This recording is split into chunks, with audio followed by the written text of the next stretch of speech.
सद्गुरु अवधूत वेंकटेश साई महाराज की जय। श्री सच्चिदानंद सद्गुरु श्री सिद्धारूढ़ स्वामी महाराज की जय। गुरुदेव दत्त। सद्गुरु अवधूत वेंकटेश साई वाరి సాన్నిధ్యంలో ప్రతి మంగళవారం మనం హుబ్లీలో ఉన్న శ్రీ సిద్ధారూఢ స్వామి గారి జీవిత చరిత్రలోని అంశాలని వివరించుకుంటున్నాం. మహాత్ముల యొక్క జీవిత విధానం అందరికీ మార్గదర్శకం. ఎందుకంటే వారి శాస్త్రాల సారానంతా కూడా అవసాన పట్టి అవగాహన చేసుకొని దాని భావంతో మమేకమై ఉంటారు. తెలుసుకోవడం, అర్థం చేసుకోవడం, అవగాహన చేసుకోవడం, ఆచరించడం 4 ఉంటుంది. ఇంకా అంటే ముందు కూడా చేసుకోవచ్చు. చదవడం, తెలుసుకోవడం, అర్థం చేసుకోవడం, అవగాహన చేసుకోవడం, ఆచరించడం. అంటే ఒక్కొక్క దానికి విడివిడిగా ఉంటుంది. చదివేశాను, తెలుసుకున్నాను, అంతవరకే పరిమితం అయిపోతున్నాం. అందులో భావాన్ని అర్థం చేసుకోలేకపోతున్నాం. అర్థం తెలుసుకున్నాం, కానీ అవగాహన చేసుకోవాలి. ఆ అర్థంలో ఉన్న పరమార్థం ఏమిటి? ఒక్కొక్క మహాత్ముడు యొక్క లీల చేస్తున్నాడు, లీల అర్థం ఉంటుంది. ఆ లీలలో పరమార్థం ఏమిటి అది గ్రహించాలి. అది గ్రహిస్తే ఏమవుతుందంటే మనసులో నిశ్చలత ఏర్పడుతుంది, నిశ్చలత్వం ఏర్పడుతుంది. ఇది పరమార్థం తెలుసుకుంటే. లీలార్థం చూసామనుకోండి, భక్తి కుదిరితే కుదరచ్చు, నమ్మకం కుదిరితే కుదరచ్చు. పరమార్థం తెలుసుకుంటే ఆ భక్తి నిశ్చలంగా ఉంటుంది, నమ్మకము విశ్వాసంగా మారి విశేషమైన ఫలితాన్ని ఇస్తుంది. అందుకని మహాత్ముల జీవితంలో ప్రతి ఒక్క చర్య వెనుక కూడా మనం భావాన్ని అర్థం చేసుకోవడం మనం ప్రయత్నిస్తున్నాం. సిద్ధారూఢ స్వామి దేశ పర్యటన చేసుకుంటూ వచ్చాడు. దక్షిణ దేశం నుంచి పడమర దేశం నుంచి ఉత్తర దేశం ప్రయాణం సాగిస్తూనే ఉన్నాడు. అనేక ప్రదేశాలు దర్శించాడు. ఎందుకు దర్శించడానికి కారణం ఏమిటి అంటే తన యొక్క తపోశక్తి చేత, తన యొక్క పాద స్పర్శ చేత ప్రతి ఒక్క ప్రాంతం కూడా పునీతం కావాలి. ఆ పునీతం ద్వారా అందరికీ జ్ఞానం అంకురించాలి. అంకురించాలంటే భూమిలో పడిపోయింది విత్తనం. విత్తనం అంకురించాలంటే ఏం కావాలి? నీటి బుట్టు పడాలి. నీటి బుట్టు పడితే భూమిని చీల్చుకొని అంకురం వస్తుంది.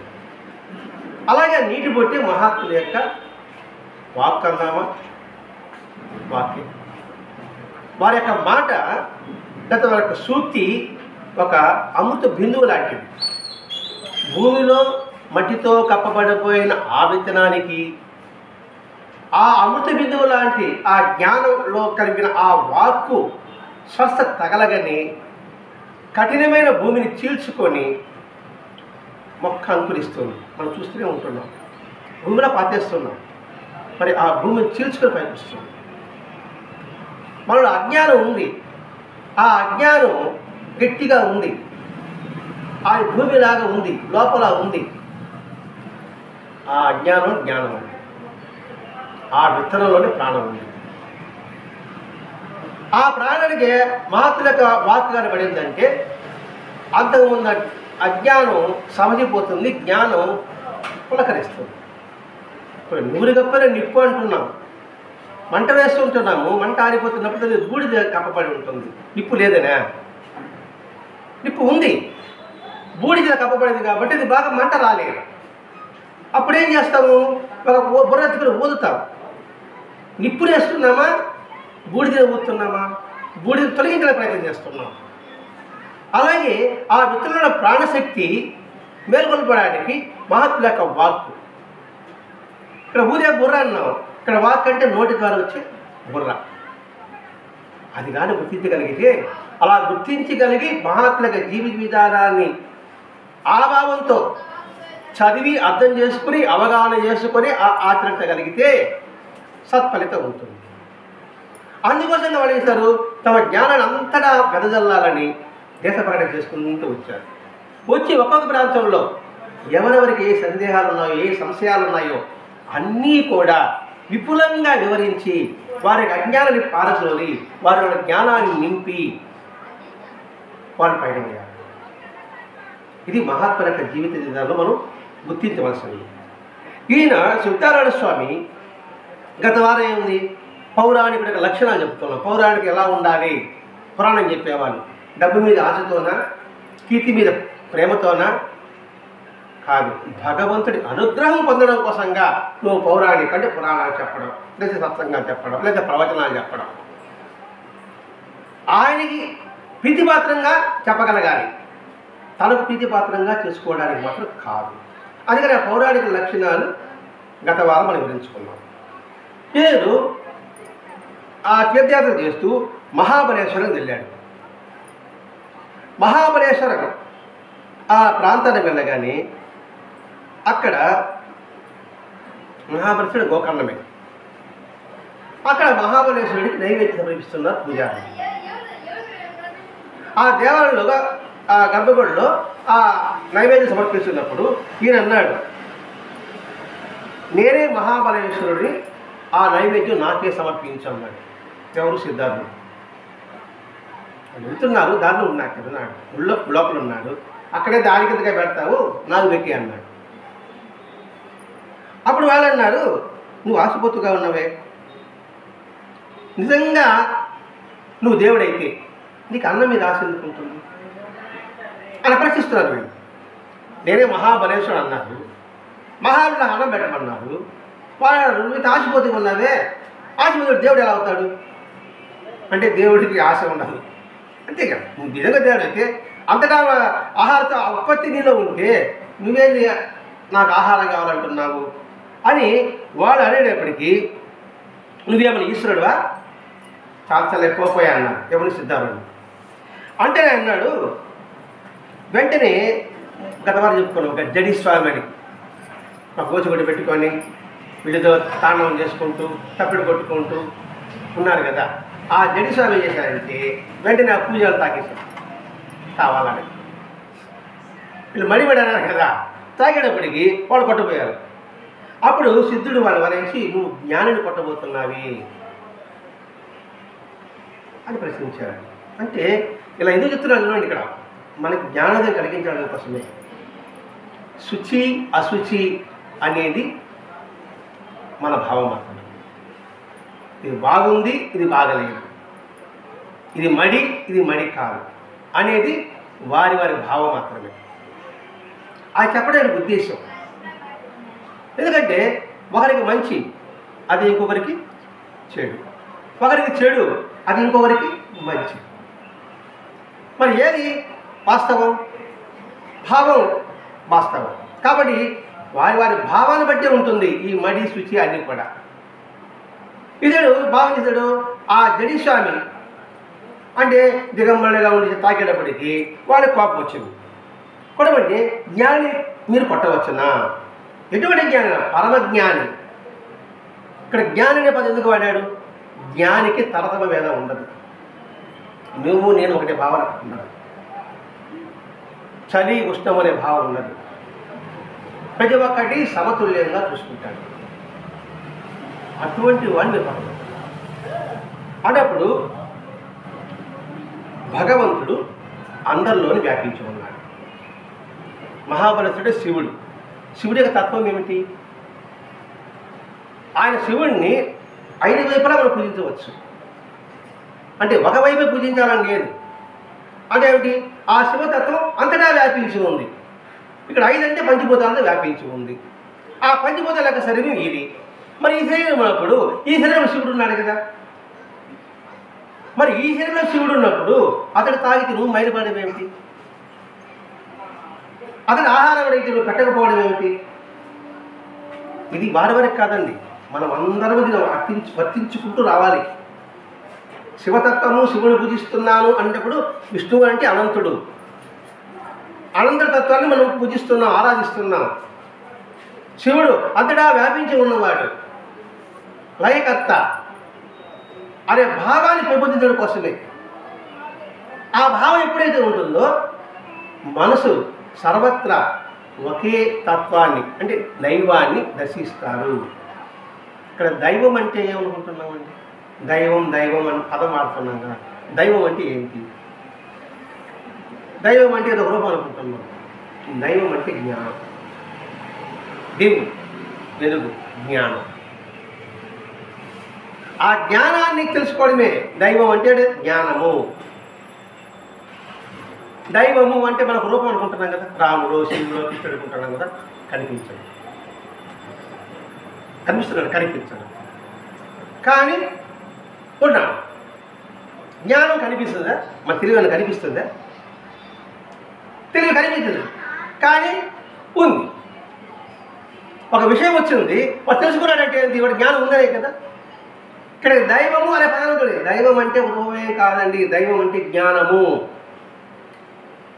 అది జ్ఞానం కంటికి కనబడదు, కానీ అది వాస్తవంగా ఉంది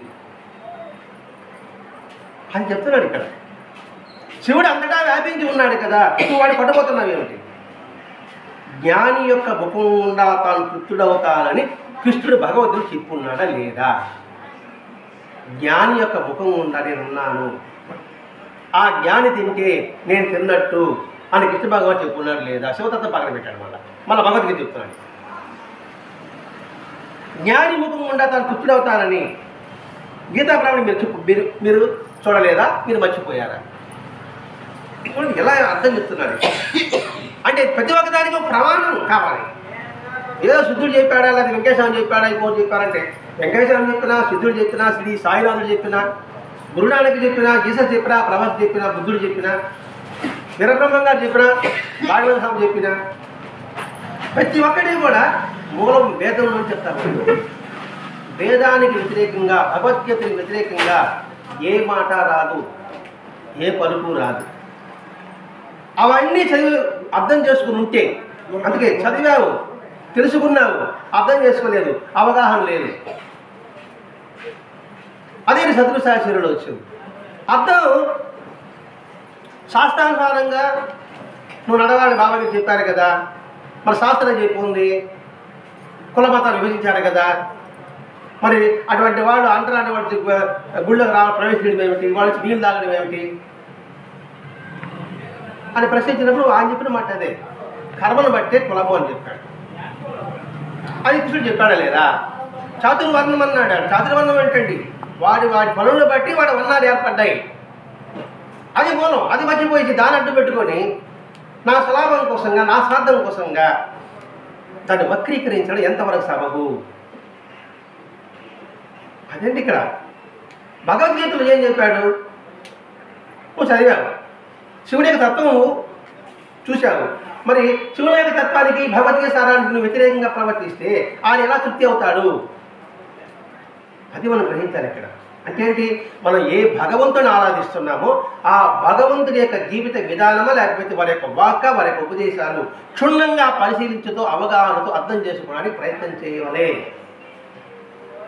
లేకపోతే విపత్కర పరిస్థితులు ఏర్పడుతుంది, విపరీతమైన అర్థాలకి మూలమవుతుంది అని చెబుతున్నాడు.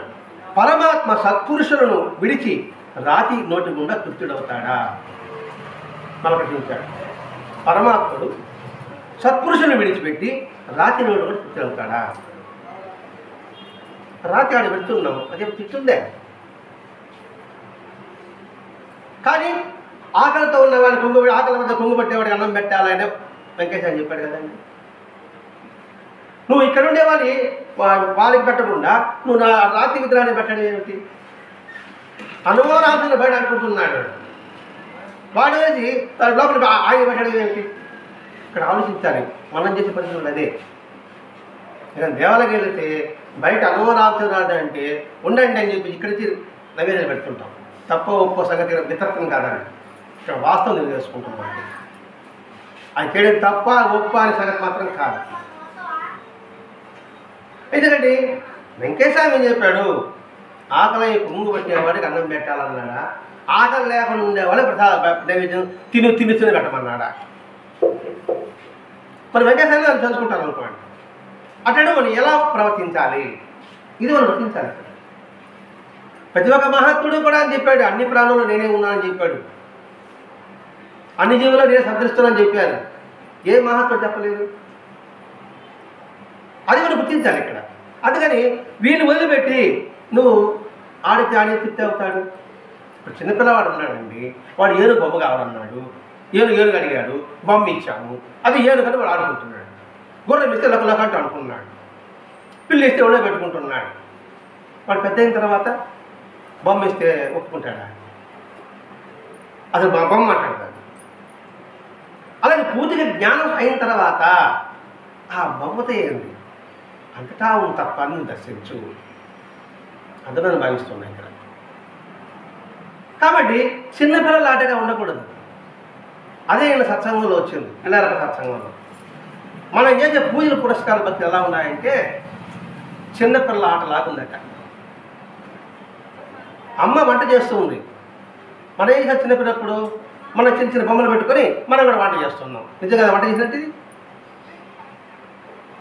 అటువంటి ఆట మన భక్తి ఉండేది అనే పదం మిల్లారప్పగా చెప్తారండి. వాస్తవం మాత్రం 100% సత్యం అదే. నిజంగా వంట చేయడమా, బొమ్మలాంటిగా వంట చేయడమా? అంటే నిజంగా భక్తిభావంతో పూజ చేయడమా, భక్తిభావంతో ఉన్నట్టుగా పూజ చేయడమా? ఇక్కడ ఎందుకు మహాత్ములు ఈ తెగలు చేస్తున్నాడంటే తెలుసుకోండి, ముందు తెలుసుకోండి, తర్వాత నీ ఆదరణ సంగతి దేవుడు. ముందు విషయం తెలియకుండా నువ్వు ఏం ఆచరించగలుగుతా? ముందు తెలుసుకో. ఆ తెలుసుకునేప్పటికే మహాత్ముల యొక్క అవతరణ అండి. ఎందుకు ఈ కలియుగంలో అనేక మంది మహాత్ముల అవతరణ జరిగారంటే ధర్మం ఒక పాదంలో ఉంది కాబట్టి. ఆ ఒక పాదాన్ని 4 పాదాలు చేయాలని వాళ్ళ ప్రయత్నం చేస్తూనే ఉన్నారు. ఈ కలియుగంలో ఎంతమంది మహాత్ములు అవతరించారు? అది మతాలందమా, జాతులందమా, దేన్నన్నా కావచ్చు కాక ఆయా ప్రాంతాలకు తగ్గట్టుగా ఆ ప్రాంతాలను ముద్రించడం కోసంగా మహాత్ములు అవతరణ జరుగుతూనే ఉంది. అది మనం గ్రహించగలిగితే. ఇప్పుడు వెంకయ్య స్వామి ఎంతమంది గ్రహించారండి? 1982వ సంవత్సరం ఆగస్టు 24వ తేదీ వరకు ఆయన శరీరంతో ఉన్నారు. ఆయన మహాత్ముడిని ఎంత మేర ఎవరు గుర్తించారు అంటే ఏమిటి? ఆయన యొక్క తత్వాన్ని, సన్నిధిని అవగాహన చేసుకున్న వారికి మాత్రమే, కొద్దో గొప్ప మాత్రమే కొంతమందికి అర్థమై ఉండవచ్చు. మిగతా వారికి అంతా అందుకని పూర్వవాడ వాళ్ళ యొక్క మందిరాలు కలిసి వారి యొక్క చరిత్ర వివరించుకుంటున్నప్పుడు మహాత్ముడు ఇలా ఉంటారండి, లక్షణాలు ఉంటాయండి అని మనం ఎరుకుపోవడం కోసమే వారి యొక్క సంకల్పంతోనే మందిరాలు ఏర్పడుతున్నాయండి. మన మందిరం కట్టడం లేదండి. ఇక్కడ మన మందిరం కట్టామనుకునేది అపోహ. వారు అనుగ్రహంతో వారు ఇక్కడ వెలిశారనేది మాత్రం వాస్తవం.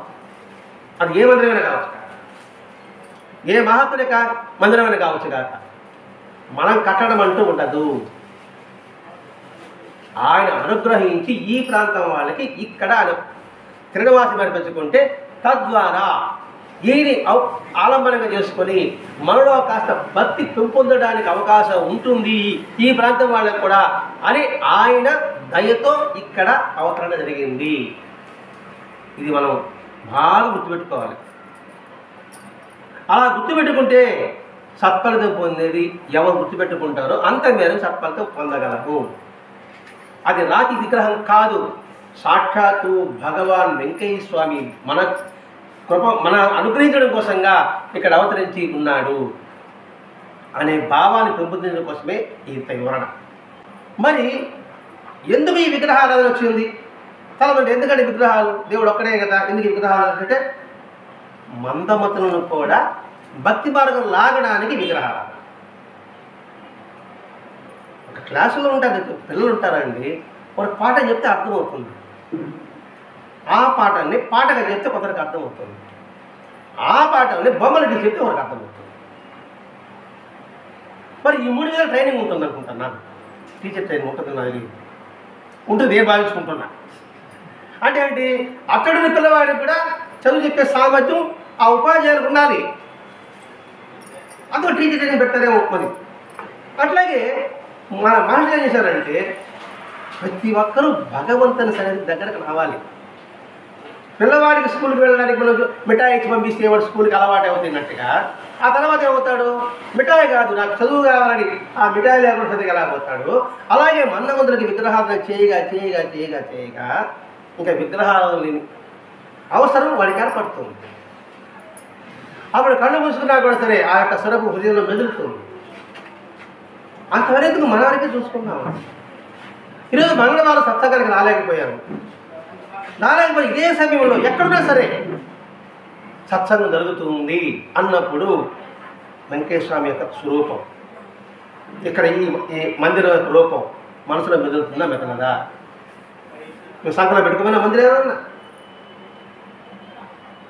అంటే అలవాటైంది కాబట్టి ప్రతి వారం రావడం అలవాటు అయినప్పటికీ ఏమవుతుంది, అప్పుడేమిది ఈ పరిసరాలు దృష్టి కనబడదు. మనం ఎక్కడున్నా సరే అక్కడే దృష్టి కనబడుతుంది అని చెబుతూ అందుకోసమే మునులు ఇలా విగ్రహాలను ఏర్పాటు చేశారు.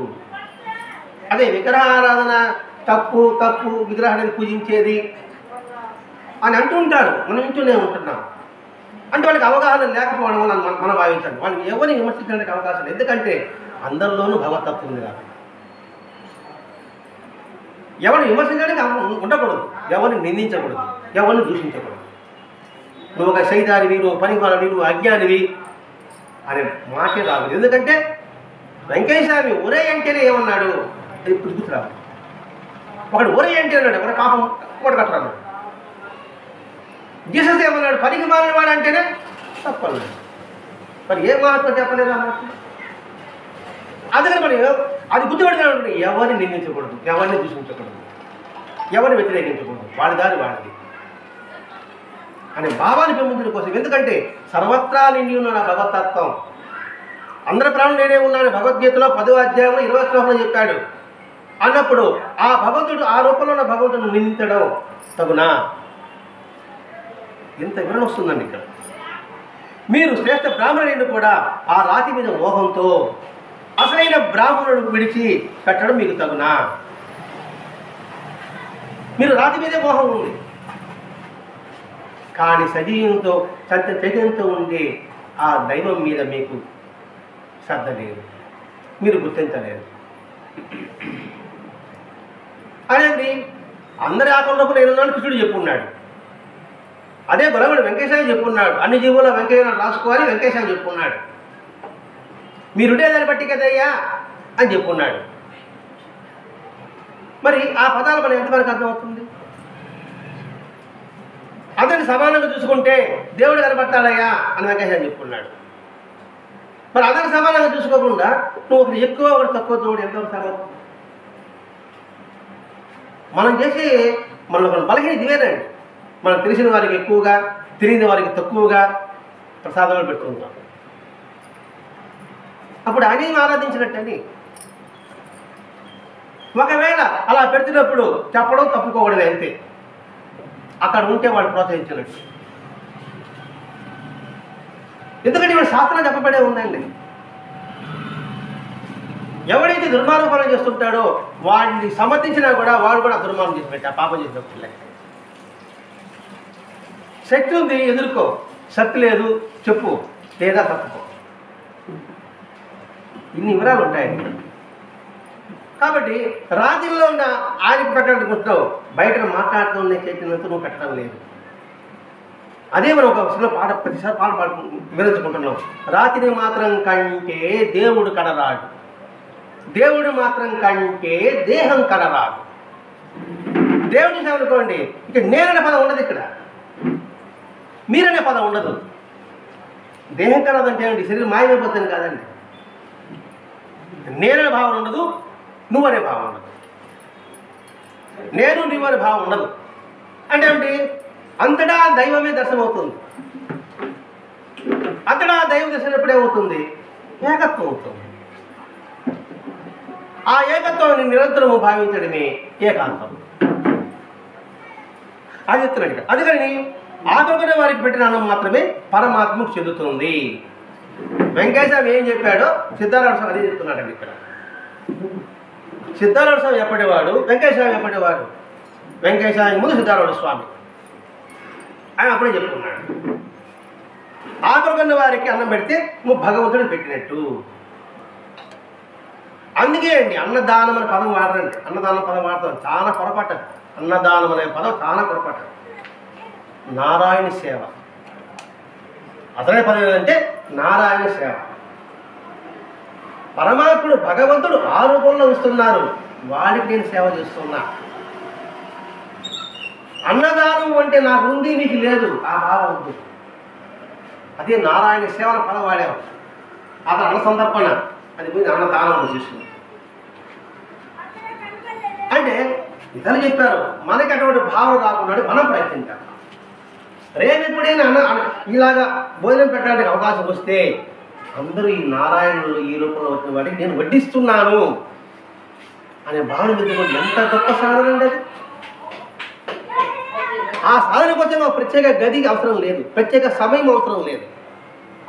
నువ్వు ఎక్కడ ఎప్పుడు అలా ఆచరించినా ఆ భావంతో నువ్వు ఆ పని చేసినా నువ్వు నారాయణుని అంటే భగవంతుడిని అర్చించినట్టే, ఆరాధించినట్టే అనే విషయాలు ఇక్కడ సిద్ధారాయణ స్వామి ఇక్కడ తెలియజేస్తున్నాడండి. ఇక్కడ అంటే ఇక్కడ వెంకటేశ్వర చెప్పిన సూత్రాలకి ఈ సిద్ధారాయణ సూక్తులకి రెండింటికి సరిపోతుంది. వీడు చెప్పేది కూడా భగవద్గీత సారాంశమే. అతను ఆయన చెప్పిన మాట ఆకలి వల్ల జీర్ణశక్తి రూపంలో నేను జీర్ణం చేస్తున్నాను కృష్ణుడు చెప్తున్నాడు కదా. మరి మన ఆకలి రూపంలో ఉన్నది ఎవడు? ఆయనే. మరి ఆయనకి ఆ శరీరంలో ఉన్న ఆ కృష్ణుడికి నేను నైవేద్యం చేస్తున్నాను ఇక్కడ భావమే కదండి. అంటే బాహ్యం కనబడదు, లోపల భావమే. ఆ పని నేను చేస్తున్నాను అనుకుంటే ఆయన ప్రీతిపాత్రుడు అవుతాడు. అంటే ఇలా సాంప్రదాయం గుడ్డిగా చిక్కుకొని బాహ్యాచారాలకే విలువనిస్తూ అసలైన అంతర్యాన్ని మర్చిపోయిన వారికి కనువిప్పు కలిగించడానికే మహాత్ములు ఈ కలియుగంలో అవతరించారా అని అనిపిస్తుంది. అంటే సాంప్రదాయంలోది ఆచార వ్యవహారంలోది ఆ అర్థం అవగాహన చేసుకుంటే గుడ్డిగా దాన్ని ఆచరించము. అన్నదానం ఏమన్నారండి అని పదం ఎప్పుడు వాడారండి అనే పదం. అన్నదానం అనే పదానికి అర్థం తెలుసుకోవాలి. తెలుసుకోవాలనుకోండి ఆ పదం వాడడం. అది తెలియజెప్పడం కోసమే మహాత్ముల యొక్క అవతరణ.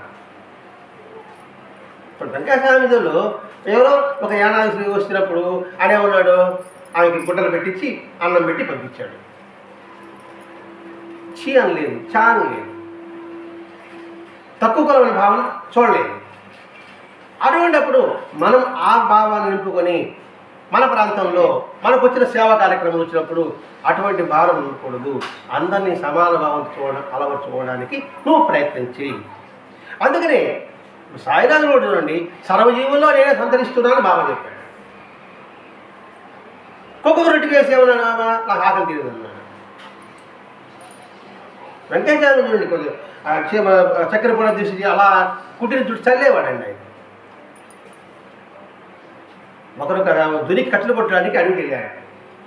అడవికి వెళ్తేనే ఎవరో కలకండ మూట తెచ్చి ఆయన మొదలు పెట్టాడు.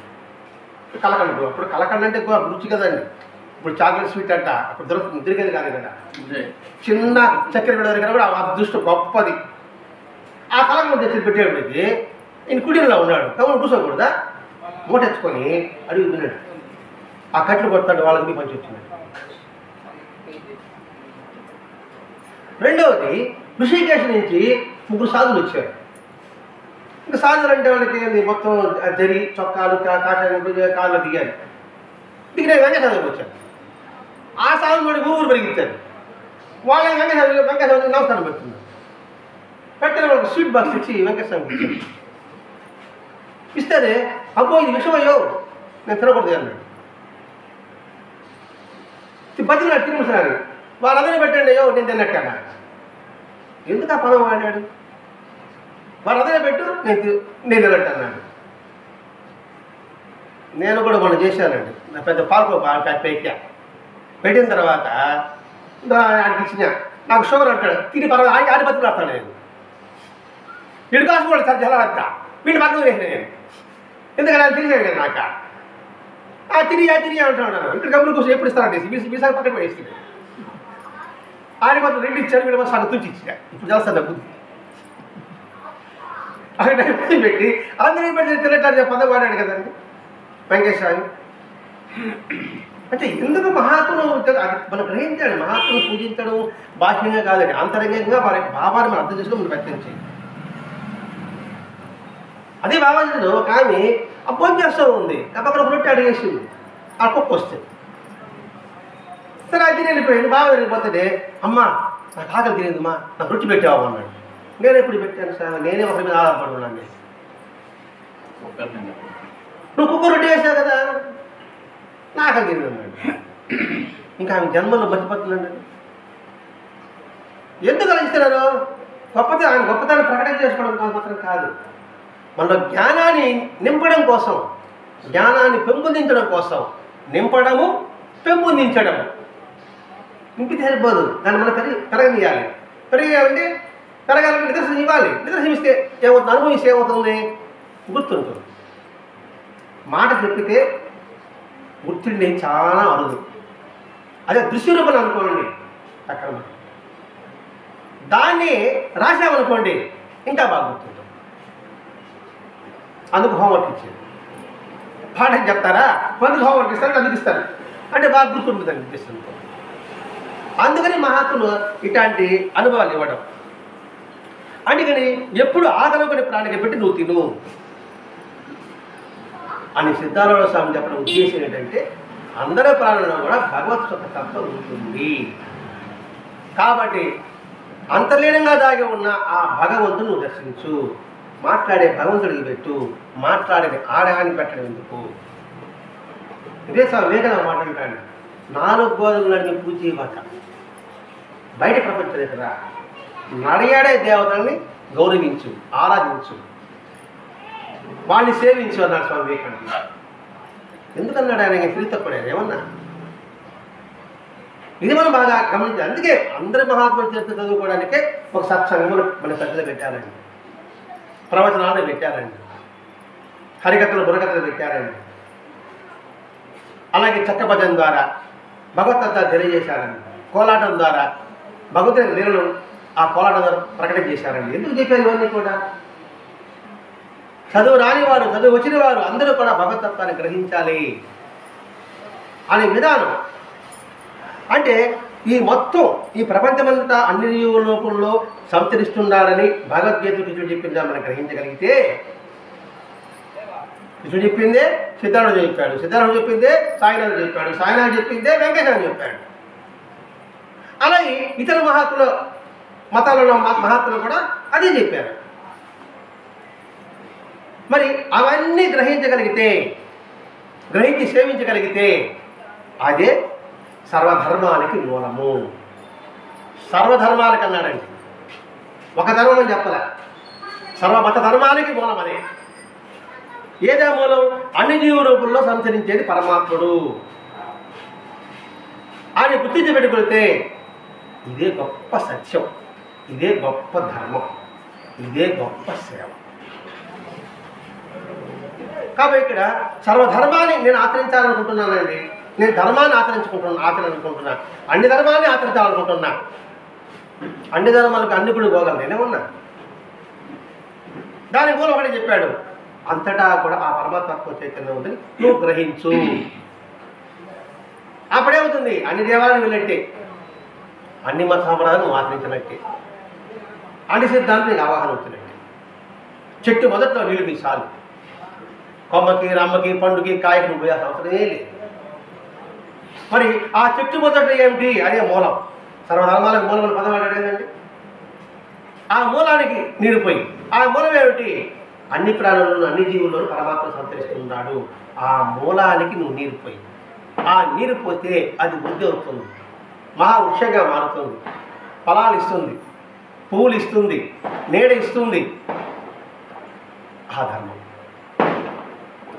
అంటే ఏంటి? సర్వధర్మాలు చేయడానికి పెద్దగా కృషి చేయాల్సిన అవసరం లేదు. ఇక్కడ కృషి ఏంటంటే అవగాహన.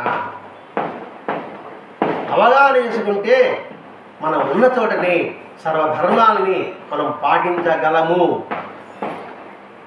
అనే విషయం ఈ సిద్ధారూఢ స్వామి తెలియజేస్తున్నారు.